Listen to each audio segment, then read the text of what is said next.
예수님은 우리에게 믿는 자들의 삶은 다르다라고 얘기하셨죠. 우리의 삶은 먹고 마시고 입을 것, 세상의 사람들과 같이 그거 염려하고 또 내 목숨을 두려워하고 그래서 인생을 쫓겨가는 인생처럼 살라고 그렇게 말씀하지 않으셨습니다. 믿음의 사람들, 그 믿음은 결국 다만 그의 나라와 그 의를 구하고 살아가라 이렇게 말씀하셨죠. 먼저 너희는 그의 나라를 구하라 라는 말씀이 이 구한다라는 것이 사실은 기도하라 이렇게 말씀하고 있습니다.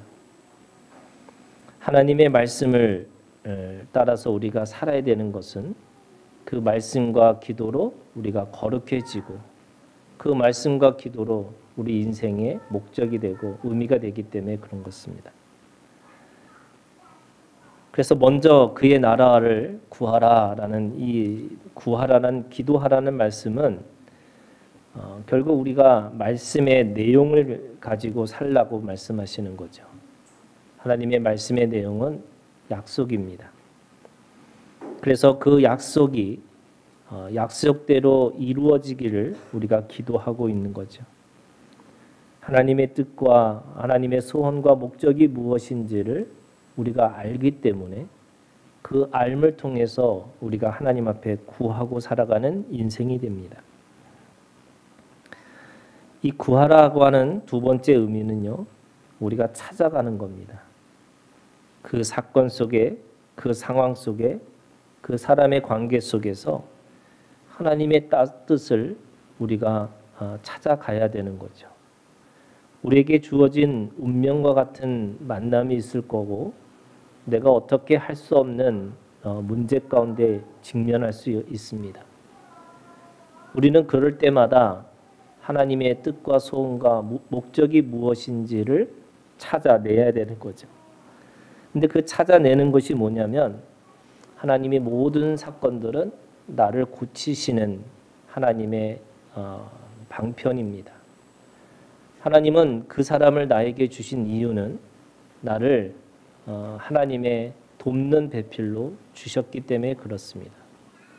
이것이 구하고 살아가는 인생, 구하는 말씀을 따라서 살아가는 우리의 삶의 방법이라고 할 수 있습니다. 이 구하라라고 하는 세 번째 의미는 우리가 주님 앞에서 말씀의 이유를 찾아내는 건데 그것은 몸으로 찾아내야 되는 거죠. 그래서 내가 그것을 알았다면 그 몸으로 추적하는 삶으로 살아내야 됩니다. 보이지 않는 하나님의 말씀이 보이는 말씀으로 살기 위해서 우리는 몸으로 살아내는 추적하는 그 삶이 우리 가운데 있어야 되는 거죠. 그런 의미에서 먼저 너희는 그의 나라를 구하라라고 하는 이 구하라라고 하는 것은 약속을 기억하는 거고요. 하나님의 방법을 찾아내는 것이고 내가 그 안에서 내 몸으로 그 말씀을 추적하는 삶으로 살아내는 겁니다. 그러면 너희는 그의 나라를 구하라라고 하는 가장 중요한 것은 뭐냐면 말씀이죠. 내가 그 사건 속에 그 상황 속에 사람 가운데 하나님의 말씀이 있는지가 중요한 거죠. 그 안에 내 입장과 내 생각과 내 감정이 아니라 하나님의 말씀이 무엇인지를 찾아내야 되는 겁니다. 근데 오늘 우리가 읽은 이 12장 35절부터 48절은요. 예수님은 또 다른 차원에서 우리에게 그 말씀을 따라 살아가는 삶, 하나님의 나라를 구하고 살아가는 그 인생에 대해서 다른 측면에서 이야기하고 있습니다. 그것이 뭐냐면 시간입니다. 하나님의 시간이라고 하는 시간이 있고 우리가 살아가는 우리들의 일상의 시간들이 있는 거죠. 우리는 하나님의 시간을 카이로스라고 얘기하고 우리가 살아가는 인생의 그 시간은 우리가 크로노스라고 하는 시간을 살아가는 겁니다. 그 카이로스라고 하는 시간은 하나님께서 오늘 우리에게 이 크로노스의 시간, 일상의 삶 속에서 하나님의 시간을 맞춰서 살아야 된다라고 이야기하고 있습니다. 오늘 35절에 이렇게 시작하죠. 허리에 띠를 띠고 등불을 켜서 서 있으라. 오늘 이 말씀은 늘 기다리는 사람들에게 하나님께서 말씀하시는 겁니다. 우리들의 삶이, 우리들의 모든 시간의 과정이 항상 하나님 나라의 시작에 맞춰져야 된다. 하나님의 시간, 이 카이로스라고 하는 시간에 맞춰져서 살아야 된다는 것을 이야기하고 있습니다.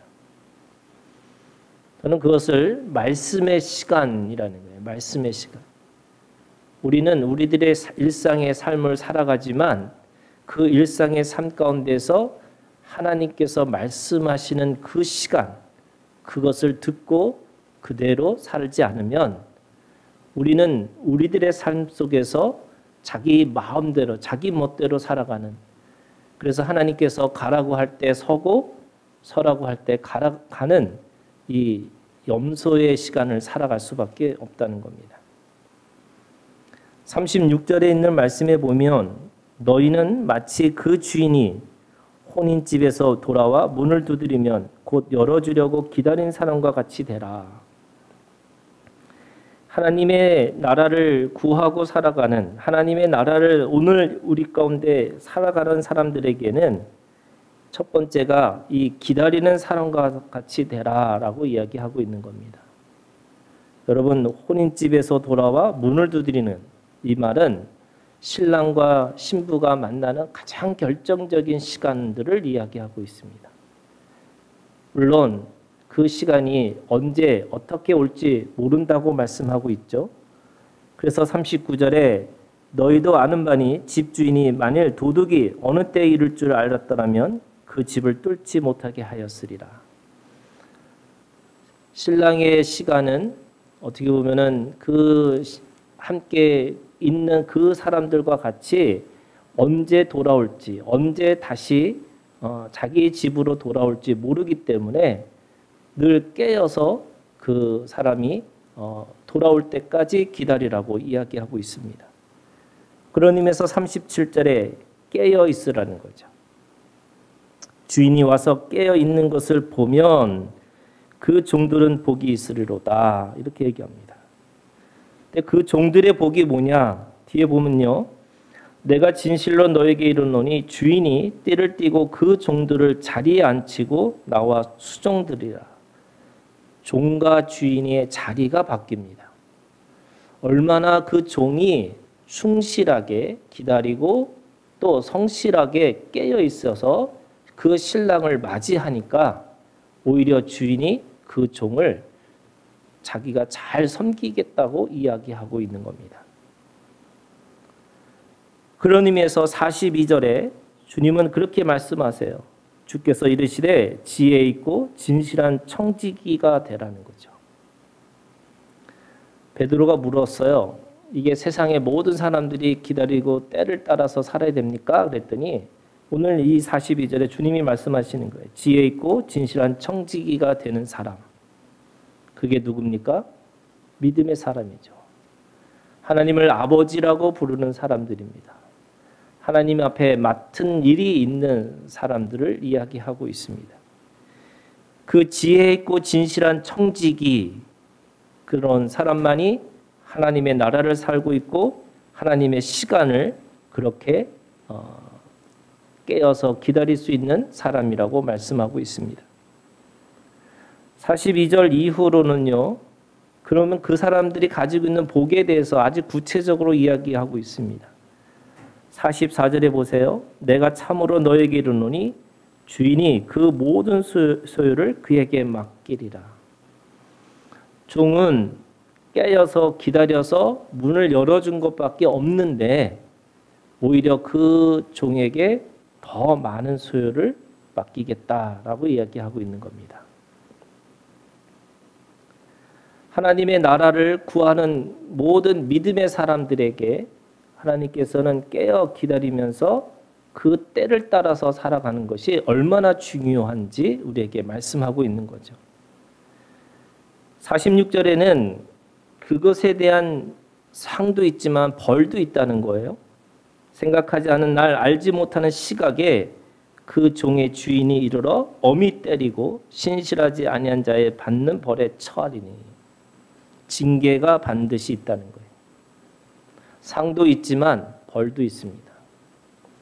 근데 여기서 보면 뭐 때린다 이렇게 하니까 뭐 이거는 요즘에 생각하는 상상도 못할 일인 거잖아요. 이 노동법에도 아마 걸릴 거고, 그죠? 학대도 걸릴 거고 다 걸릴 겁니다. 그런데 그 당시에 주인의 입장에서 보면 그 종에게 주는 징계가 사실은 그 당시에는 정당한 거죠. 그 정당할 뿐만 아니라 그 목숨까지도 사실은 뺏을 수 있는 권리가 주인에게 있습니다. 그러면서 48절에 있는 말씀에 마지막으로 이렇게 이야기합니다. 마지막 절에 있는 말씀에 보면 물론 많이 받은 자에게는 많이 요구할 것이요 많이 맡은 자에게는 많이 달라 할 것이니라. 요구가 달라진다는 거예요. 상도 있고 벌도 있지만 하나님이 가지고 있는 그 마음에 있어서 요구도 달라질 수 있다는 거죠. 그만큼 깨어 기다리는 것이 얼마나 중요한지 우리에게 말씀하고 있습니다. 자, 그러면 35절에 허리에 띠를 띠고 등불을 켜고 서 있으라 라고 하는 이 말씀이 사실은 이 전체의 가장 중요한 주제절입니다. 허리에 띠를 띠고 이라는 이 말은 이 종이 하나님의 나라를 구하고 살아가는 인생에 있어서 어떤 모습, 어떤 태도를 가지고 있어야 되는지를 우리에게 가르치고 있습니다. 허리에 띠를 띠고 라는 말은 간편한 행장을 하고 있는 모습입니다. 그들이 가지고 있는 그들의 모습은 몸에 어떤 것을 치장하고 어떤 모습을 가지고 있으면서 막연하게 기다리는 것이 아니라 언제든지 달려갈 수 있는 옷을 입고 언제든지 달려갈 수 있는 그 마음의 태도를 가지고 있으라고 말씀하고 있는 겁니다. 이 간편한 행장, 그 모습은 성경에서 우리에게 말씀하고 있는 것이 그리스도의 옷을 입으라는 거예요. 그리스도의 옷이라고 하는 것이 어떤 옷일까? 여러분 첫 번째 우리 로마서 13장 12절 우리 함께 찾아볼까요?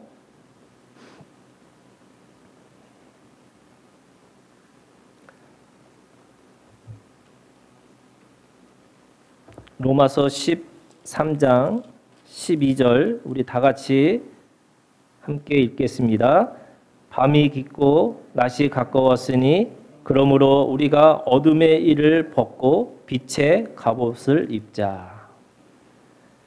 밤이 어두우면 어두울수록 우리가 그 기다리고 깨어 있을수록 우리는 무슨 옷을 입냐면 빛의 갑옷을 입으라는 겁니다. 어둠이 있는 그 시대에 빛의 갑옷이라고 하는 것은 어떻게 보면은 가장 눈에 띄는 옷이죠. 빛의 옷은 눈에 띄는 옷이에요. 그래서 눈에 띄는 옷이라고 하는 그 말은 투명하고 단순한 마음의 태도를 이야기하고 있습니다. 하나님의 나라가 내 삶의 가장 중요한 기준이 되는 사람에게 가장 중요한 옷은 뭐냐면 단순함이에요.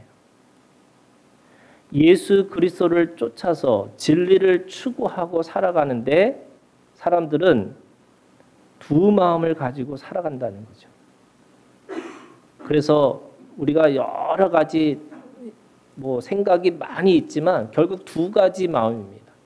하나는 예수 그리스도를 품고 있는 마음이고 하나는 자신의 정욕과 자신의 욕망을 채우는 그런 마음을 이야기하고 있습니다.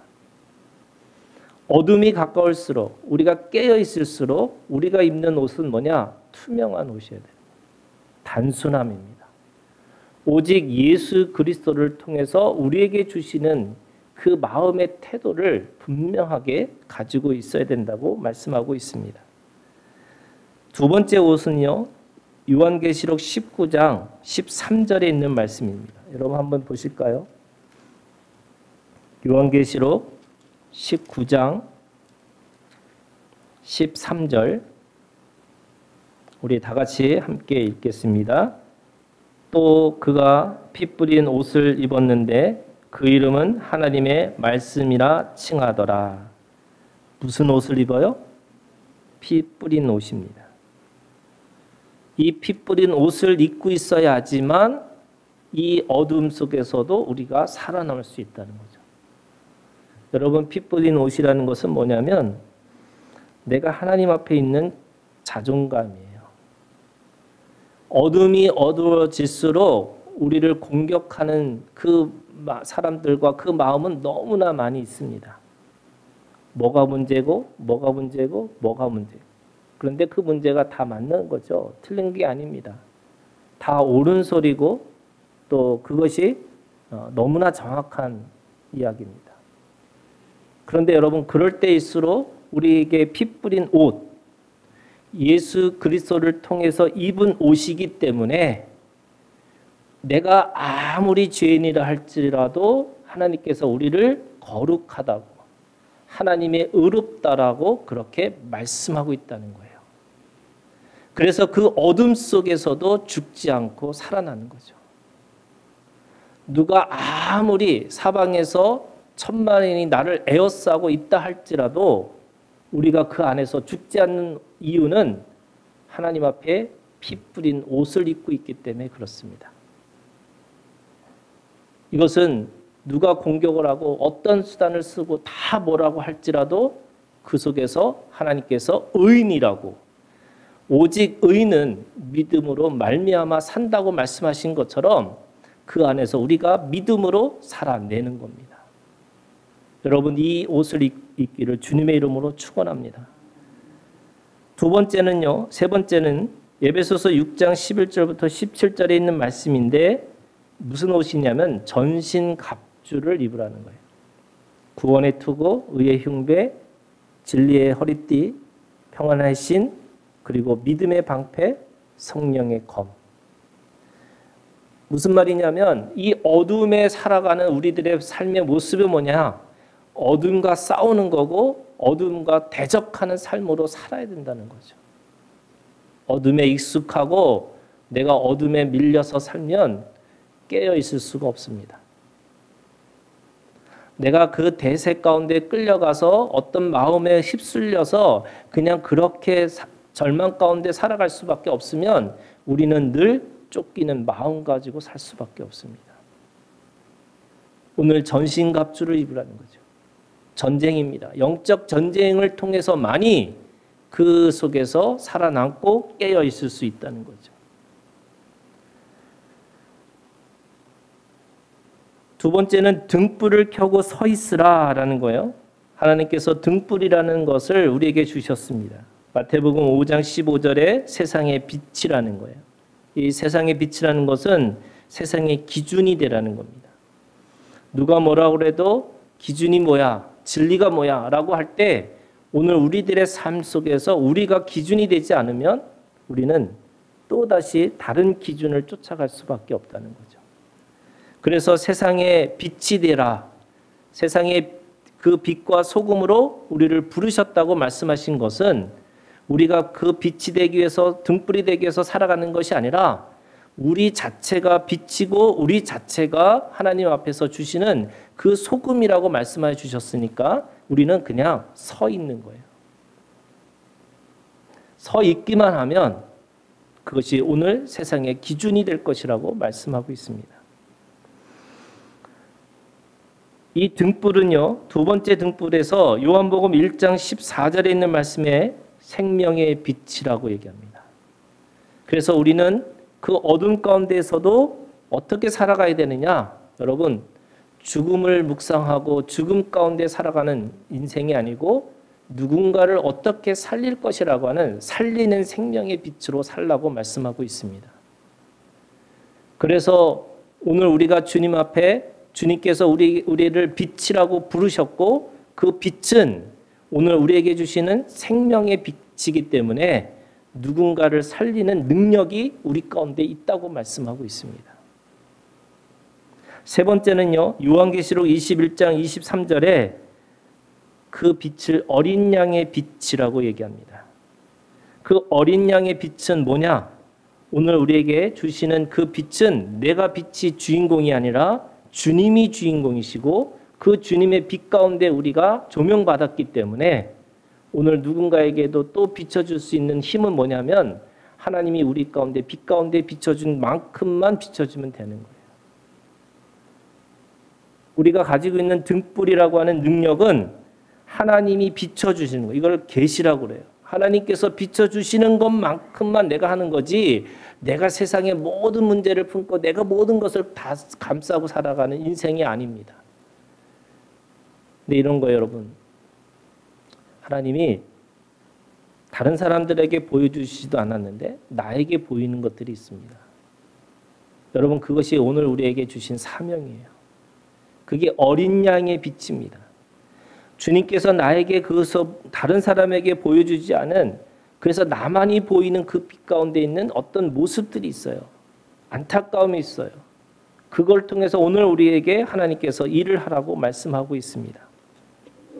자, 그러면 오늘 이 말씀이 오늘 우리에게 주시는 이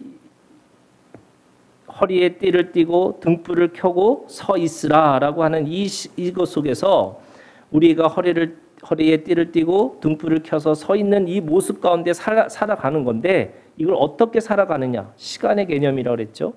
여러분 시편 90편은 그 인간의 시간과 하나님의 시간을 대조시키고 있습니다. 여러분 시간이라는 건 어떤 거냐면 인간의 죄 때문에 들어오는 게 시간이에요. 원래는 하나님의 시간은요. 영원에서부터 영원까지의 시간입니다. 그래서 시간의 개념이 없습니다. 그런데 아담이 죄를 짓는 순간에 하나님께서 뭐라고 말씀하시냐면 정령 반드시 죽으리라. 그 죽음의 시간이라는 것이 뭐냐면 영원한 시간 속에 일시적이고 임시적이라고 하는 너무나 이 순간에 한순간이라고 하는 시간이 들어오게 된 겁니다. 그래서 시간의 개념은 죄의 결과라고 얘기할 수 있죠. 원래 하나님의 시간은 90편 2절에 있는 말씀해 보세요. 산이 생기기 전 땅과 세계도 주께서 조성하기 전 곧 영원부터 영원까지 주는 하나님이십니다. 원래 하나님의 시간은 영원부터 영원까지라고 하는 시간에 있어요. 그래서 4절에 하나님의 시간을 어떤 시간이라고 얘기하냐면 천년의 시간이라고 해요. 여러분 100의 숫자는 인간의 숫자고 이 천이라는 숫자는 하나님의 숫자예요. 그래서 요한계시록의 말씀에 이 천년 왕국이라는 말은 진짜 숫자적으로 말하는 이 천년이 아니고요. 하나님의 시간이라는 뜻이에요. 하나님의 왕국이라는 뜻입니다. 그러니까 우리가 잘 알고 있는 이 성경에서 가장 오래 산 사람이 무드셀라죠. 그가 그 인생의 나이가 뭐냐면 969세예요. 그거는 인간이 가질 수 있는 최대치가 969세, 900세까지란. 천년이라는 시간은 하나님의 시간인 거예요. 그래서 하나님의 시간은 영원부터 영원까지라고 하는 것은 천년이라는 것은 인간이 셀 수 없는 시간, 인간이 도저히 도달할 수 없는 시간을 하나님의 시간, 천년이라고 얘기하고 있습니다. 그 영원에서부터 영원까지 천년이라고 하는 시간 속에서 인간을 바라보니까 3절이에요. 주께서 사람을 티끌로 돌아가게 하시고 이 티끌이라고 하는 이 시간이 어떤 시간이냐면 4절에 한순간이래요. 인간이 가지고 있는 존재가 어떤 존재냐? 티끌과 같은 존재예요. 여러분 원래 아담이라는 게 사람이라는 뜻이잖아요. 근데 이 아담이라는 게 히브리어가 아담이에요. 근데 아담이라는 게 뭐냐면 흙인데 더 자세히 들어가면 먼지예요. 사람이라는 존재 본질이 먼지와 같은 존재고 이 인간이 살고 있는 사람이 살고 있는 시간을 한순간이라고 얘기하는 거예요. 그래서 하나님의 시간 속에 먼지와 같은 존재가 한순간에 살고 있는 그 모습이 하나님의 시간 속에서 보고 있는 사람의 시간인 거죠. 오늘 이 시편 90편은 동시에 사람의 시간에 대해서 얘기하고 있어요. 첫 번째 사람의 시간은요, 8절입니다. 주께서 우리의 죄악을 주의 앞에 놓이시며 우리의 은밀한 죄를 주의 얼굴빛 가운데 두셨사오니. 이 사람의 시간은 무슨 시간이냐면 죄악의 시간입니다. 그래서 죄로 시작해서 죄로 끝나는 것이 사람의 시간이라는 거죠. 아까 시간의 개념이 그렇게 말씀드렸죠. 죄로 인해서 들어온 것이 시간이라고. 그래서 그 시간의 개념, 그걸 창세기 3장에서부터 죄가 들어오는 순간에 인간이 가지고 있는 시간의 모든 시간은 죄로부터 시작해서 죄로 끝나는 시간이라고 얘기합니다. 그래서 의인은 없나니 하나도 없습니다. 여러분 먼지 털어서 먼지에게 먼지를 터니까 뭐가 나와요? 먼지 나오는 거죠. 흙을 털면 털수록 흙이 나오는 것처럼 우리 인생이라는 것이 털면 털수록 다 먼지입니다. 계속 문제죠. 그거를 사람의 시간으로 따지면 하나님의 시간은 한순간인데 그 사람의 시간을 따지니까 어떻게 되느냐면 10절에 있는 말씀이에요. 우리의 연수가 70이요 강건하면 80. 하나님의 시간 속에는 인간의 시간은 티끌과 같고 한순간이지만 사람의 시간 속에서 보면 인생이 70이고 강건하면 80이라는 거예요.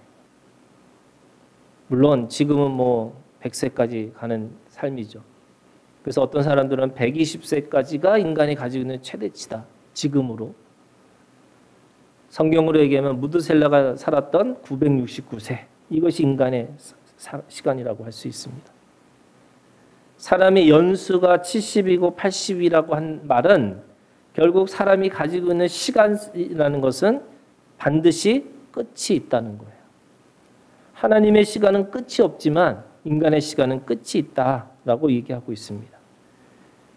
그런데 70이고 80이고 살았던 그 인생의 결과 끝이 뭐냐? 10절이에요. 그 연수의 자랑은 뭐만 있어요?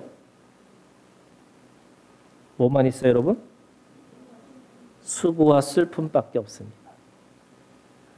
아무리 대단한 인생을 살았다 할지라도, 아무리 뛰어난 인생을 살았다 할지라도 그 모든 삶의 그 결과는 수고와 슬픔밖에 없다고 얘기하고 있어요. 여러분, 이게 성경의 진리입니다. 우리가 우리 인생을 최선을 다해서 어떻게든지 뭔가를 살아본다 한들 그 속에서 결과는 수고와 슬픔뿐이다 라고 말씀하고 있어요. 이것이 사람의 시간입니다. 그런데 또 다른 시간이 있죠, 여러분. 오늘 깨어서 하나님의 사람, 하나님의 시간, 하나님의 나라를 기다리는 사람들이 있다는 거예요. 이건 또 다른 시간입니다. 하나님의 시간이 있고 세상 사람들이 가지고 있는 일반적인 사람들의 시간이 있다면 오늘 믿음의 사람들의 시간이 있다는 거예요. 여러분, 그 믿음의 시간을 깨어서 기다린다는 게 어떤 의미일까? 사람들은 그랬죠. 항상 깨어 있으라. 그러니까 잠을 자지 못하고요. 이러면 그게 맞는 말이에요? 언제 도둑이 언제 들어올지 모르니까 3경에 4경에 올지 모르니까 우리는 늘 깨어 있어야 되는 거예요? 여러분, 사람이 잠을 안 자면 미친다는 거예요. 잠을 자야죠. 그러면 도대체 이 말씀이 뭘까? 하나님의 때, 하나님의 시간을 어떻게 우리가 이 사람의 시간 속에서 살아낼 수 있을까? 그것이 오늘 시편 90편에 뭐라고 말씀하고 있냐면 이렇게 얘기하고 있습니다. 12절. 우리에게 우리 날 계수함을 가르치사 뭐를 얻게 해달라고요? 지혜로운 마음을 얻게 하소서. 여러분, 지혜의 시간이 있어요. 믿음의 시간들이 있습니다. 그래서 우리가 가지고 있는 인생이라고 하는 티끌과 같고 먼지와 같고 그래서 도저히 우리에게는 수고와 슬픔밖에 없는 이 인생의 시간, 고통의 바다라고 그러잖아요. 고해라고 그래요. 이 고통의 이 바다와 같은 인생의 시간들을 어떻게 살아낼 수 있을까? 그게 지혜의 마음이에요. 첫 번째 여러분 14절에 있는 말씀이에요. 아침에 주의 인자하심이 우리를 만족하게 하사 우리를 일생 동안 즐겁고 기쁘게 하소서. 첫 번째 뭐냐면 여러분 만족이라고 하는 자족의 시간이에요. 이 자족의 시간을 가지고 있는 사람만이 두 번째 뭐가 있어요? 기쁨이 있어요. 자족의 시간을 가지고 있는 살고 있는 사람만이 기쁨이 있다는 거예요. 그래서 15절에도 이렇게 얘기해요. 우리를 괴롭게 하신 날수대로와 우리가 화를 당한 연수대로 우리를 뭐 하게 해달라고요? 기쁘게 하소서. 수고와 슬픔밖에 없는 인생 속에서도 우리가 어떻게 그걸 살아갈 수 있을까? 내가 자족하고 있으셔야 돼요.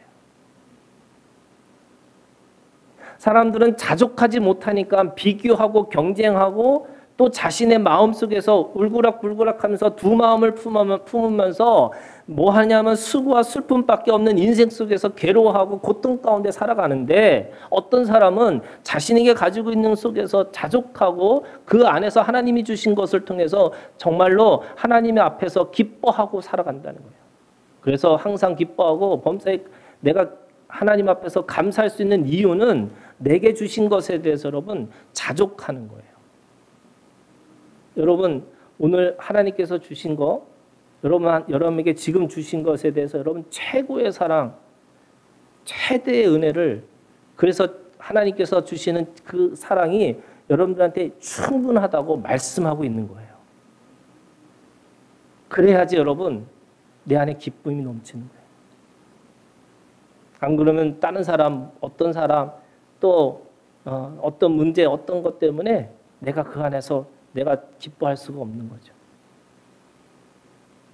그런데 이 자족과 기쁨이라는 것이 어떻게 오는 거냐? 17절에 결론처럼 얘기해요. 주 우리 하나님의 뭐가 있어요? 은총을 우리에게 내리게 하사 우리의 손이 행한 일을 우리에게 경고하게 하소서. 우리의 손이 행한 일을 경고하게 하소서. 근데 여러분 이 은총이라는 말이 요 밑으로 쭉 내려가면 거기에 뭐라고 표현하냐면 은총을 뭐라고 그러냐면 아름다움이라고 표현했어요. 아름다움. 그래서 이런 거예요. 여러분 인생은 아름다움. 내 삶이 아름다움이에요. 하나님이 주신 관계, 하나님이 주신 어떤 문제, 어떤 그 속에서 여러분 그 속에서 하나님의 아름다움, 이게 토브라고 그래요. 히브리어로 보시기에 좋았더라. 똑같이 그 시대에 공허하고 그 시대에 어둠이 깔려 있고 그래서 모든 것이 혼돈한 그 속에서도 하나님의 가지고 있는 질서 속에 아름다움이 있어요. 여러분 그 아름다움을 찾는 눈이 있으셔야 돼요. 그래야지 내가 이 짧은 인생 속에서도 하나님이 주시는 하나님의 시간을 살아낼 수 있는 거죠. 여러분 죽어서 하나님 나라 가는 게 아니고요. 지금 이곳에서 최고의 아름다움을 보고 계셔야 돼요. 우리 서로 옆에 있는 분들하고 얘기할까요? 아름다우시다고.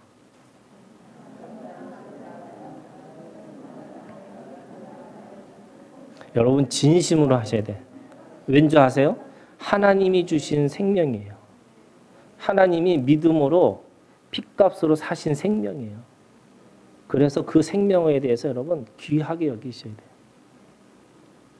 다시 눈빛으로 진심으로 아름다우시다고 얘기하세요.